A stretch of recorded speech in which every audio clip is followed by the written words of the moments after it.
देखिए सीटेट जैसे एग्जाम को क्वालिफाई करने के लिए ना हमें कुछ विशेष टॉपिक्स को भी तैयार कर लेना चाहिए, क्योंकि उन विशेष टॉपिक्स से कहीं ना कहीं हमारे एग्जामिनेशन में क्वेश्चन देखने को मिलते ही हैं साथियों। अच्छा, उन विशेष टॉपिक्स को कैसे आप तैयार करेंगे? आप खुद से तैयार नहीं कर पाएंगे और आपको पता भी नहीं चलेगा कि कहाँ से, या पता भी नहीं हो कर पाएंगे आप कहाँ से और किस टॉपिक से क्वेश्चन बनते बनते हैं। तो दोस्तों मैं आप लोगों को डेली 1 से 2 वीडियो जरूर शेयर करूंगा। आप लोगों को क्या करना है, वो जो 1 से 2 वीडियो मैं शेयर करूं उनको जरूर देख लीजिएगा।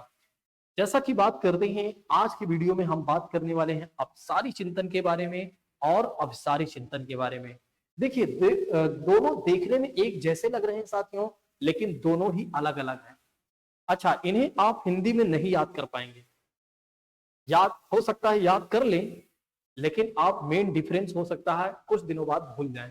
इसलिए मैं आप लोगों से कहना चाहूंगा इन्हें आप अंग्रेजी में याद रखिएगा। अभी मैं आप लोगों को बताऊंगा।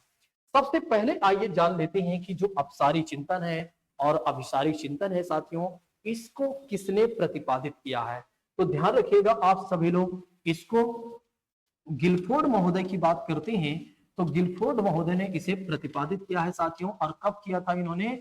1956 में किया था।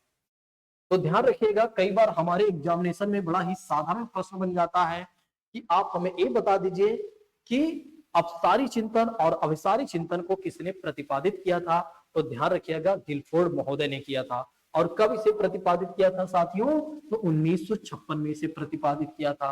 अब आइए हम जान लेते हैं कि अंग्रेजी में इसे क्या कहा जाता है और इसे क्या कहा जाता है साथियों। देखिए अंग्रेजी में इसे कहा जाता है, अपसारी चिंतन को डाइवर्जेंट थिंकिंग कहा जाता है। और अपसारी चिंतन को क्या कहा जाता है साथियों? तो कन्वर्जेंट थिंकिंग कहा जाता है। क्या कहा जाता है साथियों? तो कन्वर्जेंट थिंकिंग कहा जाता है। तो ध्यान रखिएगा, अपसारी चिंतन को क्या कहा जाता है? डाइवर्जेंट थिंकिंग कहा जाता है। और अभिसारी चिंतन को क्या कहा जाता है साथियों? कन्वर्जेंट थिंकिंग कहा जाता है। देखिए आइए हम समझते हैं सबसे पहले डाइवर्जेंट थिंकिंग के बारे में। डाइवर्जेंट थिंकिंग, जैसे कि आपको पता ही चल रहा है साथियों कि डाइवर्जेंट मतलब होता है विभिन्न प्रकार। कहने का मतलब ये है कि किसी एक ही बिंदु पर अलग अलग दिशाओं में आगे बढ़ना, या कह सकते हैं एक ही बिंदु पर अलग अलग सोचना। जब हम एक ही बिंदु पर क्या करते हैं, अलग अलग दिशाओं में सोचते हैं, या कह सकते हैं कि एक ही बिंदु पर जब हम अलग अलग दिशाओं में आगे बढ़ते हैं तो उसी को कहा जाता है डाइवर्जेंट थिंकिंग कहा जाता है। अभी नहीं समझ में आया होगा, मैं जानता हूं। चलिए एक आपको परिभाषा बताता हूं। देखिए डाइवर्जेंट थिंकिंग उसे कहा जाता है जिसमें क्या होता है, या जिसका प्रश्न तो एक हो, प्रश्न तो एक हो लेकिन समाधान अनेक हो, समाधान अनेक हो साथियों, उसे क्या कहा जाता है? डाइवर्जेंट थिंकिंग कहा जाता है। मतलब प्रश्न एक होगा, उत्तर अनेक होंगे। जिसके प्रश्न एक हो, उत्तर अनेक हो साथियों, उसे क्या कहा जाता है? डाइवर्जेंट थिंकिंग कहा जाता है। जैसे समझिएगा एग्जाम्पल के तौर पर, देखिए एग्जाम्पल ये है, मान लेते हैं कि आप किसी विद्यालय में पढ़ा रहे हैं, अर्थात किसी क्लास में ही पढ़ा रहे होंगे। विद्यालय मतलब क्लास में आप पढ़ा रहे हैं और क्लास में लगभग लगभग 20 से 30 बच्चे हैं। कितने बच्चे हैं? 20 से 30 बच्चे हैं। आपने उन बच्चों से एक प्रश्न किया कि बच्चों, काश आपके पास काश आपके पास पंख होते, पंख होते तो आप क्या करते? आप काश आपके पास पंख होते होते तो आप लोग क्या करते? तो आप लोग क्या करते? अब आप खुद ही सोचिए एक बार, अगर 20 से 30 बच्चे हैं, 20 से 30 बच्चे हैं और उन बच्चों से आप कह रहे हैं कि काश आपके पास पंख होते तो आप क्या करते? आप सोचिए, हर एक बच्चे का अलग अलग जवाब होगा। कोई बच्चा कहेगा मैडम या सर देखिए, अगर मेरे पास पंख होते तो मैं अपनी नानी के घर चला जाता। कोई कहता कि मेरा दोस्त विदेश में रहता है, दुबई में, मैं उससे मिलने चला जाता। कोई कहता या कोई कहेगा कि अगर मेरे पास पंख होते तो मैं चिड़ियों से रेस लगाता। तो कहने का मतलब ये है साथियों कि डाइवर्जेंट थिंकिंग में ये होता है कि प्रश्न एक होता है और समाधान अनेक होता है। तो जब क्या होता है, किसी समस्या का एक समाधान ना होकर अनेक समाधान होता है साथियों, उसे माना जाता है डाइवर्जेंट थिंकिंग माना जाता है, अर्थात कह सकते हैं अपसारी चिंतन माना जाता है। अब यहां पर सोचिए एक बार, अगर आप बच्चों को ऐसे प्रश्न दे रहे हैं जिसके अनेक उत्तर निकल सकते हैं, तो आप सोचिए कि बच्चों में कहीं ना कहीं इमेजिनेशन की पावर तो बढ़ेगी बढ़ेगी।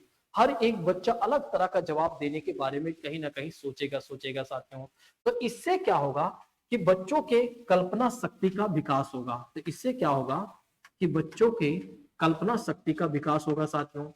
तो कई बार हमारे एग्जामिनेशन में पूछा जाता है कि महोदय ये बता दीजिए कि क्या अपसारी चिंतन में अर्थात डाइवर्जेंट थिंकिंग में क्या कल्पना शक्ति का विकास होता है क्या? तो आप कहेंगे बिल्कुल होता है, क्योंकि बच्चे इमेजिनेशन जरूर करते हैं भाई अच्छा मैं क्या जवाब दूं, मैं क्या जवाब दूं। हर एक बच्चा अलग अलग कहीं ना कहीं जवाब देने का प्रयास करेगा।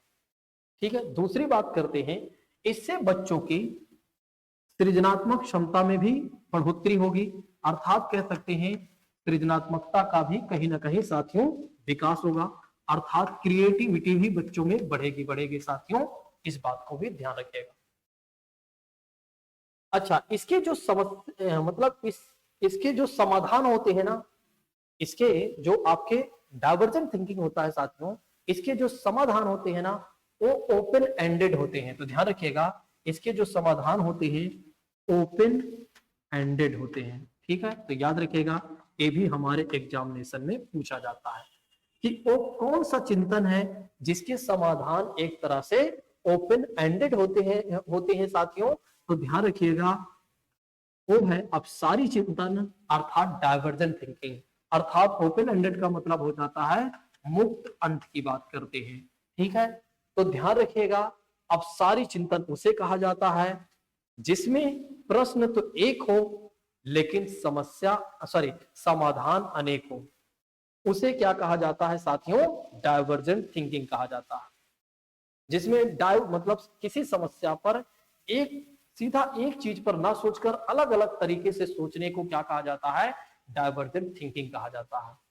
ये याद रखिएगा जरूर कि डाइवर्जेंट थिंकिंग से बच्चों में कल्पना शक्ति का विकास होता है, उनमें क्रिएटिविटी का विकास होता है, और इसमें खोजा गया जो समाधान होता है साथियों वो होता है ओपन एंडेड अर्थात मुक्त अंत वाला होता है। ठीक है, तो ध्यान रखिएगा, भूलिएगा नहीं, आपके एग्जामिनेशन में पूछा जाता है साथियों। चलिए अब आइए हम बात करते हैं, किसके बारे में बात करते हैं? अब आइए हम बात करते हैं कन्वर्जेंट थिंकिंग के बारे में। देखिए बहुत सारे लोग जैसे कभी कभी लाइव होता हूं तो जवाब देते रहते हैं। ठीक है, तो चलिए आइए बात करते हैं डाइवर्जेंट थिंकिंग के बारे में। देखिए इसमें अगर आप देखते हैं, सॉरी कन्वर्जेंट थिंकिंग के बारे में आप आइए जानते हैं। इसमें यदि आप देखते हैं तो जो समस्या होती है एक ही केंद्र बिंदु पर केंद्रित होती है। इसमें समस्या जो होती है, इसमें समस्या एक ही केंद्र बिंदु पर भैया केंद्रित होती है। समस्या एक ही केंद्र बिंदु पर केंद्रित होती है, अर्थात ये कह सकते हैं समस्या का समाधान एक ही होगा। अर्थात ये कह सकते हैं कि समस्या का, एक मिनट यहां लिख देता हूं, समस्या की बात करते हैं तो समस्या का समाधान एक ही होगा। अर्थात ये कह सकते हैं साथियों कि समस्या भी एक होगी और समाधान भी एक ही होगा। तो समस्या भी एक होगी, समस्या भी एक मतलब समस्या भी एक और समाधान भी एक, समाधान भी एक। ठीक है, जैसे एग्जाम्पल में आपने देखा, आप किसी क्लास में पढ़ा रहे हैं साथियों, जैसे पिछले वाले में मैंने आपको एग्जाम्पल बताया था कि आप किसी क्लास में पढ़ा रहे हैं, उसमें 20 से 30 बच्चे हैं और बच्चों से आपने प्रश्न किया कि बच्चों ये बताइए आपके पास पंख होते तो आप क्या करते? अच्छा, यहाँ पर दूसरा एग्जाम्पल भी आप ले सकते हैं कि बच्चों से आप ये भी कह सकते हैं, काश आपके पास 20 रुपए या 1000 रुपए होते तो आप क्या करते? आप खुद समझ सकते हैं कि हर एक बच्चे का जो जवाब होगा वो अलग अलग होगा। ठीक है, चलिए आगे बढ़ते हैं, फिर से इसको देखते हैं। तो इसी क्रम में यदि आप देखते हैं तो कन्वर्जन थिंकिंग में भी आप एक प्रश्न कर सकते हैं कि बच्चों ये बता दीजिए कि राजधानी भारत की राजधानी क्या है? ठीक है, भारत की राजधानी क्या है? चाहे वो 30 बच्चे हों, चाहे वो 100 बच्चे हों, इसमें समाधान एक ही मिलेगा भैया। इसमें हर कोई अलग अलग जवाब नहीं देगा। अगर कोई अलग जवाब दिया तो फिर गलत हो जाएगा। ठीक है, तो अगर आप देखते हैं तो हर कोई बताएगा भैया भारत की राजधानी क्या है? दिल्ली की बात करते हैं, अर्थात नई दिल्ली की बात करते हैं, ये भारत की राजधानी है साथियों। अब एक और प्रश्न इसी तरह के एक एग्जाम्पल और ले लेते हैं। जैसे कि बात करते हैं एक प्रश्न और भी आप कर सकते हैं कि भारत के प्रथम प्रधानमंत्री कौन थे? भारत के प्रथम प्रधानमंत्री कौन थे? तो चाहे वो 30 बच्चे हों या 1000 बच्चे हों, सबका जवाब होगा पंडित नेहरू की बात करते हैं। पंडित जवाहरलाल नेहरू भारत के फर्स्ट प्राइम मिनिस्टर थे साथियों। तो कहने का मतलब ये है, कन्वर्जन थिंकिंग में क्या होता है, जो समस्या होती है एक ही केंद्र बिंदु पर केंद्रित होती है और समाधान भी कहीं ना कहीं एक ही केंद्र बिंदु पर केंद्रित होता है। ठीक है, तो कहने का मतलब ये है कि समस्या एक है और समाधान अनेक ना होकर एक ही रहेगा भैया समाधान। ठीक है, तो इससे क्या होगा, सब बिल्कुल पूरी तरीके से बंध जाएंगे हर एक बच्चा। ठीक है, इसमें सोचने वाली बात होगी नहीं, तो इसमें कल्पना शक्ति और सृजनात्मकता का इससे विकास नहीं होगा साथियों। ठीक है, तो इससे इनका विकास नहीं होगा। ये जो होता है, अगर आप देखते हैं कन्वर्जन थिंकिंग, अगर आप देखते हैं तो इसका जो खोजा गया समाधान होता है, ध्यान रखिएगा, खोजा गया समाधान कैसे होता है? क्लोज एंडेड होता है। कैसा होता है? क्लोज एंडेड होता है साथियों, अर्थात बंद अंत वाला होता है। तो ध्यान रखिएगा, यह कैसा होता है समाधान इसका? तो बंद अंत वाला होता है, क्योंकि यह परंपरागत चीजों को क्या करता है साथियों? फॉलो करता है। जो चीजें पहले से चली आ रही होती हैं उसी चीज को ये फॉलो करता है। अच्छा, अगर आप देखते हैं तो यह तथ्यों पर आधारित होता है। किस पर आधारित होता है? तथ्यों पर आधारित होता है। ठीक है, तो ध्यान रखिएगा, यह तथ्यों पर आधारित होता है। तो साथियों, जैसा कि बात करते हैं, मैंने आप सभी लोगों को बताया किसके बारे में साथियों? कि कन्वर्जन थिंकिंग के बारे में और एक तरह से डाइवर्जन थिंकिंग के बारे में। ठीक है, दोनों चीजों के बारे में मैंने आपको बता दिया। एक और पॉइंट यहाँ पर समझ लीजिए, तथ्यों पर आधारित और साथ साथ इसमें जो समाधान होता है अधिक शुद्ध होता है। तो इसमें जो खोजा गया समाधान होता है ना, इसमें खोजा गया समाधान साथियों, इसमें खोजा गया समाधान की बात करते हैं तो खोजा गया समाधान अधिक शुद्ध होता है। ठीक है, अधिक शुद्ध होता है, क्योंकि भैया उसमें कोई त्रुटि होती नहीं, इसमें कोई त्रुटि होती नहीं है, तो कोई गलती कर ही नहीं सकता है। ठीक है, अगर करेगा तो फिर मान लो कोई गलत जवाब दिया, दूसरा जवाब दिया, तो फिर वो गलत हो जाएगा। ठीक है, तो इसमें खोजा गया जो समाधान होता है कहीं ना कहीं अधिक शुद्ध होता है साथियों। तो दोस्तों, जैसा कि बात करते हैं, आज के टॉपिक में हमने बात किया अभिसारी चिंतन के बारे में और अपसारी चिंतन के बारे में। अंग्रेजी में याद रखिएगा, हिंदी में आप भूल जाएंगे। सबसे पहले है डाइवर्जन थिंकिंग, उसके बाद क्या है? Conversion thinking. ठीक है, तो डाइवर्स से ही आपको पता चल रहा है जिसमें अलग अलग सोचना होता है, और कन्वर्स से पता चल रहा है जिसमें एक ही बार सोचना पड़ता है और जिसका समाधान बिल्कुल फिक्स होता है, परंपरागत होता है, उसके समाधान में कोई अंतर नहीं हो सकता है। ठीक है, तो दोस्तों, जैसा कि बात करते हैं, आज मैंने आप सभी लोगों को कन्वर्जन डाइवर्जन थिंकिंग के बारे में बता दिया।